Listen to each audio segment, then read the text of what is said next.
Hi అండి, welcome to యాత్ర విశేషాలు. రండి కొత్త ఆవకాయ పెట్టేద్దాం. ఇక్కడ నేను 1 కిలో పుల్ల మామిడికాయలు తీసుకుని శుభ్రంగా కడిగి తుడిచేసిన తర్వాత ముక్కలు కట్ చేశానండి. ఇక్కడ కొలతలు కిలోల లెక్కన కన్నా బౌల్స్ లెక్కన అయితే బాగా వస్తుందని నేను ఒక బౌల్ తీసుకున్నాను. ఈ బౌల్తో 3 బౌల్స్ మామిడికాయ ముక్కలు వేసుకున్నానండి. ఈ బౌల్ ఎలాగ ఉండాలంటే కింద బేస్ నుంచి పై వరకు ఈక్వల్గా ఉండాలి. అంటే కొన్ని బౌల్స్ బేస్ సన్నంగా ఉండి పైన వెడల్పుగా ఉంటాయి కదా, అలాంటి బౌల్స్ అయితే మనకు ఉప్పు కారం కొలతలు సరిగ్గా తెలియవండి. అందుకు ఇలా ఈక్వల్గా ఉన్నది తీసుకోవాలి. 3 బౌల్స్ మామిడికాయ ముక్కలకి మన ఆంధ్ర కారం అయితే ఒక బౌల్ నిండా పడుతుందండి. కానీ ఇక్కడ ఛత్తీస్గఢ్ మిరపకాయలు సన్నంగా ఉండి చాలా ఘాటు ఉంటాయి. అందుకని నేను హాఫ్ బౌల్ కారం వేసాను. ఆవు పిండి మాత్రం కొంచెం తగ్గించి ఫుల్ బౌల్ వేసానండి.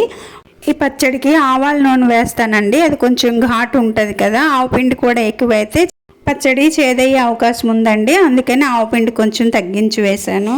ఉప్పు అయితే అదే కప్పుతో పావు కప్పే వేసానండి. ఒకవేళ చాలలేదనుకోండి 3 రోజుల తర్వాత టేస్ట్ చూసి వేసుకోవచ్చు. ఒకేసారి ఎక్కువ వేసామంటే ముక్కలకు బాగా ఉప్పు పట్టేస్తుందండి. అండ్ నూనె అయితే ఒక బౌల్ పడుతుందండి. జనరల్గా మనం పప్పు నూనెలు వేసుకుంటాము, కానీ ఈ మామిడికాయలు చాలా పుల్లగా ఉన్నాయండి. అందుకని ఆవు నూనె వేస్తున్నాను. ఆవు నూనె ఘాటు వల్ల పులుపు కొంచెం తగ్గుతుందండి.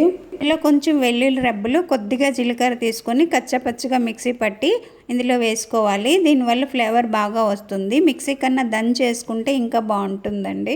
అలాగే కొన్ని వెల్లుల్లి రెబ్బలు కూడా వేసుకోవాలి. ఇప్పుడు అన్నీ శుభ్రంగా కలిపేసుకోవాలండి. ఈ గిన్నె చిన్నదైపోయింది, కలపడానికి వీలు కుదరడం లేదు. అందుకని పెద్దదానిలో షిఫ్ట్ చేసుకొని బాగా కలిపేసుకున్నానండి.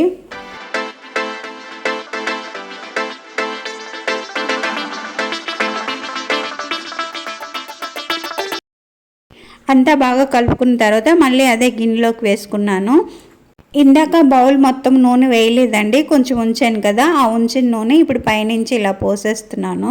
ఇప్పుడు దీన్ని తీసుకెళ్ళి ఒక పక్కన పెట్టి మూత పెట్టేసి 3 రోజుల వరకు కదపకుండా ఉంచేస్తానండి. 3 రోజుల తర్వాతకి ఇలా వచ్చిందండి. ఆ రోజు వెల్లుల్లి సరిపోలేదు అనిపించింది, ఇంకొంచెం ఒలిచి పైన వేసుకున్నాను. ఇది ఇలాగే స్టోర్ చేసుకోవచ్చండి. కావాలనుకుంటే 1 గంట 2 గంటలు ఎండలో పెట్టుకొని కూడా స్టోర్ చేసుకున్నా బాగుంటుంది. ఓకే అండి, వీడియో ఎలా ఉందో కమెంట్ చేసి చెప్పండి. నచ్చితే లైక్ చేసి షేర్ చేయండి. సబ్స్క్రైబ్ చేసుకోవడం మర్చిపోకండి. ఇంకో మంచి వీడియోతో మళ్ళీ కలుద్దాం.